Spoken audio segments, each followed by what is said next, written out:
Assalamualaikum warahmatullahi wabarakatuh. Waalaikumsalam warahmatullahi wabarakatuh. Hmm, Perkenalkan, kami dari kelompok 4 akan membahas materi mengenai siklus pengeluaran yang terdiri dari sistem pembelian dan sistem pengeluaran kas. Perkenalkanlah anggota kelompok kami yang terdiri dari ada Audira Triska Paramita, kemudian ada Liana Krisdayanti, dan ada Nafisa Ilmi, dan juga ada Triwaluyo Bagaskoro. Adapun topik pembahasan kita pada materi kali ini yaitu yang pertama ada definisi mengenai sistem pengeluaran, yang kedua ada dokumen yang digunakan, yang ketiga ada laporan yang dihasilkan, yang keempat ada catatan akuntansi, yang kelima ada flowchart, kemudian yang keenam ada aktivitas pengendalian, dan yang terakhir adalah kesimpulan. Pengertian siklus pengeluaran. Siklus pengeluaran merupakan serangkaian aktivitas bisnis dan kegiatan pengolahan data yang berhubungan dengan pembelian dan juga pembayaran atas barang dan juga jasa yang dibeli. Nah, ketika perusahaan mengeluarkan sebuah uang untuk membeli suatu barang untuk kegiatan produksi, maka siklus tersebut akan masuk pada siklus pengeluaran. Siklus pengeluaran dibentuk oleh dua subsistem, yaitu yang pertama ada subsistem pembelian, kemudian yang kedua ada subsistem pengeluaran kas, yang mana dua subsistem ini saling berhubungan. Ketika perusahaan membeli suatu persediaan atau suatu barang, maka pembelian tersebut akan berhubungan dengan dikeluarkannya sebuah kas. Berikut merupakan dokumen yang diperlukan dalam siklus pengeluaran. Yang pertama ada dokumen permintaan pembelian. Nah, yang kedua ada pesanan pembelian. Yang ketiga ada dokumen laporan penerimaan barang. Dan selanjutnya ada dokumen voucher. Berikut merupakan contoh dari dokumen surat permintaan pembelian yang mana ini terdiri dari tanggal, kemudian ada kuantitas barang yang dibeli, kemudian ada ukuran barang tersebut, dan juga ada harga dari barang yang dibeli. Next. Nah, berikutnya ada contoh dokumen order pembelian. Nah, dalam dokumen ini terdapat kop dari PT yang menjual, kemudian eh, terdapat nama yang akan dikirimkan, kemudian ada tanggal, kemudian ada kuantitas barang yang dibeli, kemudian harga per unit, kemudian total dari pembelian yang dilakukan. Selanjutnya ada dokumen laporan penerimaan barang. Selanjutnya itu ada bukti voucher atau bukti pengeluaran kas. Pada voucher ini terdapat tanggal dicatatnya voucher tersebut, kemudian nomor voucher, kemudian nomor rekening, dan juga jumlah dari kas yang dikeluarkan. Kemudian apabila ada return maka dicatat pada voucher ini. Kemudian apabila ada potongan pembelian juga akan dicatat di dokumen voucher. Kemudian ada total pembayaran bersih. Baik, selanjutnya adalah laporan yang dihasilkan, yaitu yang pertama, terdapat laporan pengawasan, yang kedua, laporan register, yang ketiga, laporan khusus yang mencakup, yang pertama, laporan faktur terbuka, yang kedua, laporan umur voucher, dan yang ketiga, laporan kebutuhan kas, dan yang keempat, yaitu laporan status utang. Selanjutnya adalah catatan akuntansi. Catatan akuntansi yang diselenggarakan oleh perusahaan dalam melaksanakan siklus pendapatan ini tergantung pada metode alat yang digunakan untuk mengolah data transaksi. Jika pengolahan data transaksi dilakukan secara manual atau dalam kata lain tidak dibantu dengan komputer, maka catatan yang diselenggarakan yaitu buku jurnal yang mencakup register voucher, yaitu buku yang digunakan perusahaan untuk mencatat transaksi pembelian secara kredit. Yang kedua, jurnal memorial, yaitu buku yang digunakan perusahaan untuk mencatat transaksi pengembalian barang yang dibeli atau perolehan potongan pembelian. Yang ketiga yaitu register kas, yaitu buku yang digunakan oleh perusahaan untuk mencatat transaksi pengeluaran kas baik untuk pembelian tunai maupun pelunasan utang. Yang kedua yaitu uh, re- rekening pembantu utang dagang, yaitu rekening yang digunakan untuk mencatat piutang kepada setiap pelanggan. Lalu yang ketiga yaitu rekening buku besar, terdiri dari utang voucher, yaitu rekening yang digunakan untuk mencatat bertambahnya utang karena pembelian kredit dan berkurangnya utang dagang karena masa atau retur dan potongan pembelian. Lalu yang kedua yaitu kas, yaitu rekening yang digunakan perusahaan untuk mencatat berkurangnya kas karena adanya pembelian tunai atau pelunasan utang dagang. Selanjutnya, pengertian pembelian. Pengertian sistem pembelian. Jadi sistem pembelian merupakan sistem akuntansi yang digunakan dalam perusahaan untuk pengadaan barang yang diperlukan oleh perusahaan. Transaksi pembelian dapat digolongkan menjadi dua, yaitu pembelian lokal dan pembelian impor. Pembelian lokal merupakan pembelian dari pemasok dalam negeri, sedang impor adalah pembelian dari pemasok luar negeri. Pembahasan sistem akuntansi pembelian diterapkan pada perusahaan manufaktur sebagai model.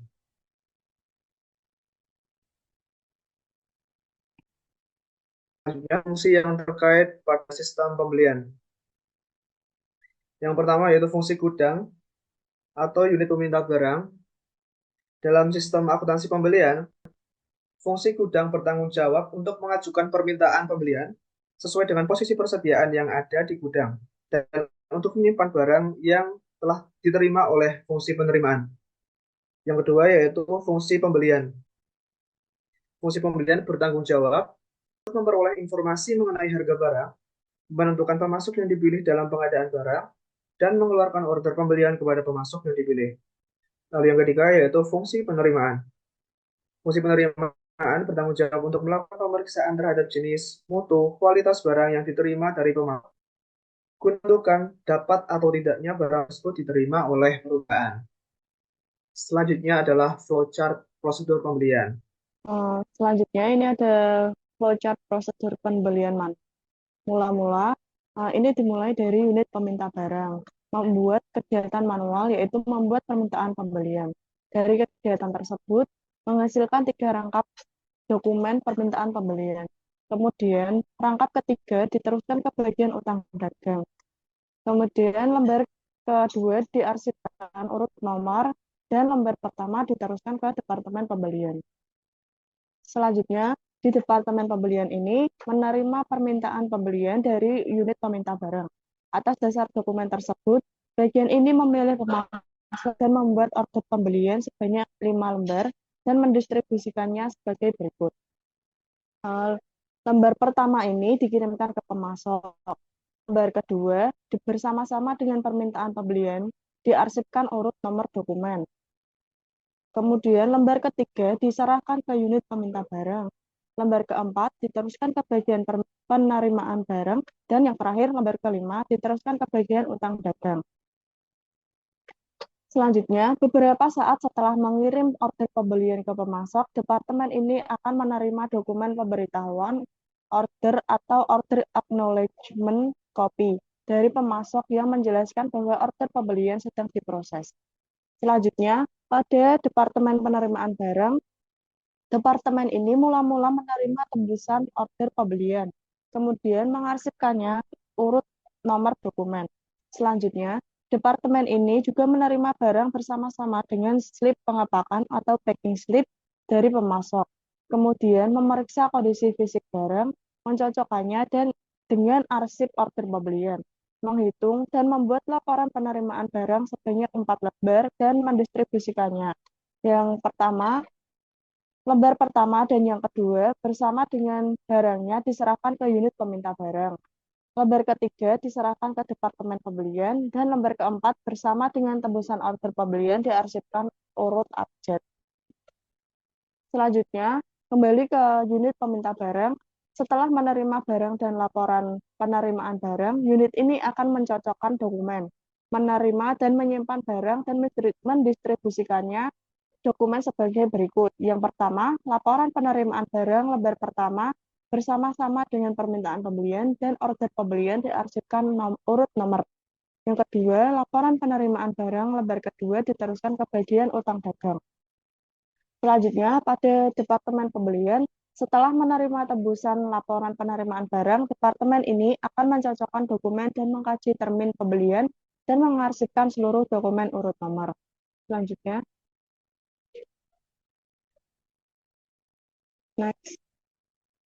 Selanjutnya ini ada aktivitas pengendalian transaksi pembelian. Aktivitas yang pertama yaitu otorisasi transaksi. Pada otorisasi transaksi pada pembelian barang, manajer unit meminta mengotorisasi, sedangkan manajer departemen pembelian menyetujui. Aktivitas yang kedua yaitu pengamanan terhadap aktiva dan catatan. Pada pembelian barang, laporan penerimaan barang dibuat ketika barang diterima. Yang kedua, laporan penerimaan barang bernomor urut tercetak. Ketiga, kuantitas barang dihitung saat barang diterima. Dan yang terakhir, kuantitas barang dihitung secara independen. Aktivitas yang ketiga yaitu pemisahan tugas. Pada pembelian barang ini, pemisahan tugasnya itu bagian pembelian dan bagian utang dagang. Kedua, pencatat persediaan dan bagian gudang. Ketiga, bagian penerimaan barang dan bagian gudang. Dan aktivitas yang terakhir yaitu dokumen dan catatan yang memadai, yaitu permintaan pembelian dibuat berdasarkan titik dan kuantitas pemesanan kembali dan dimintakan persetujuan untuk pesanan khusus. Kemudian pada order pembelian dibuat atas dasar permintaan pembelian bernomor urut tercetak, kemudian pemasok dipilih dari daftar pemasok yang disetujui dan dilakukan pengecekan terhadap harga dan termin. Dan yang terakhir itu paket voucher. Paket voucher faktur dikirim langsung ke bagian utang dagang. Selanjutnya voucher bernomor urut tercetak didukung oleh permintaan pembelian, order pembelian, laporan penerimaan barang, dan faktur asli. Dan yang terakhir, diverifikasi.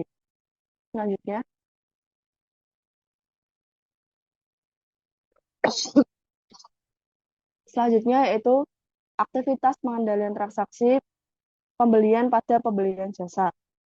Aktivitas yang pertama yaitu otorisasi transaksi. Pada pembelian jasa, manajer unit meminta mengotorisasi, sedangkan manajer departemen pembelian menyetujui. Pada aktivitas pemisahan tugas, ini bagian pembelian dan bagian utang dagang. Dan yang terakhir, dokumen dan catatan yang memadai, yaitu yang pertama permintaan pembelian harus dibuat oleh departemen pemakai dan dimintakan persetujuan.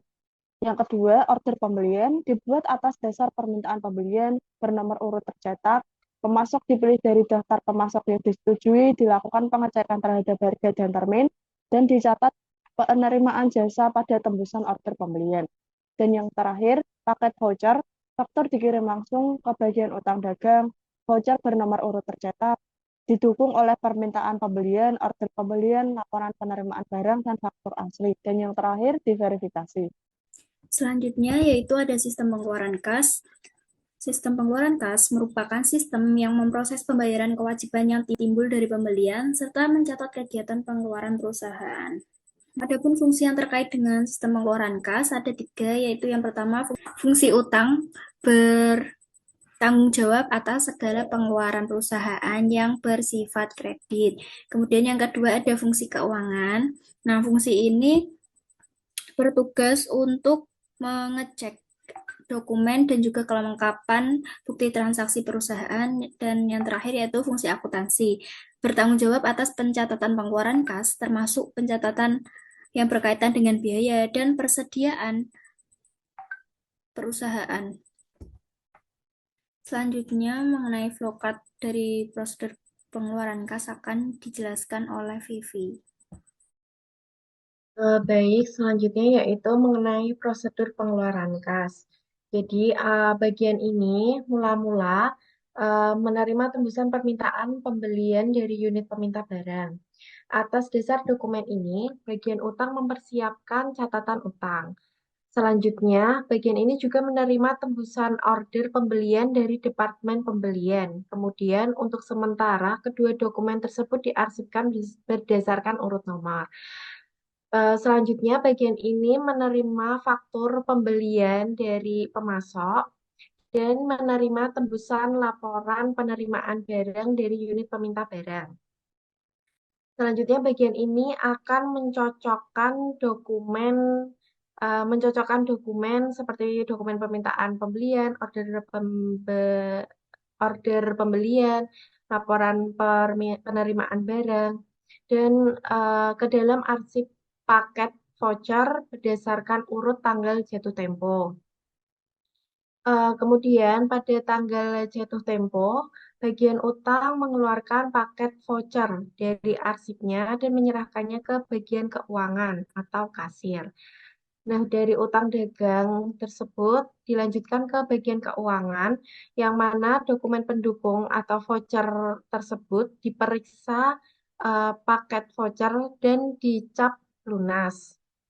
Selanjutnya, bagian keuangan ini akan membuat cek dan mencatatnya dalam register cek dan menandatangani cek dan bukti kas keluar.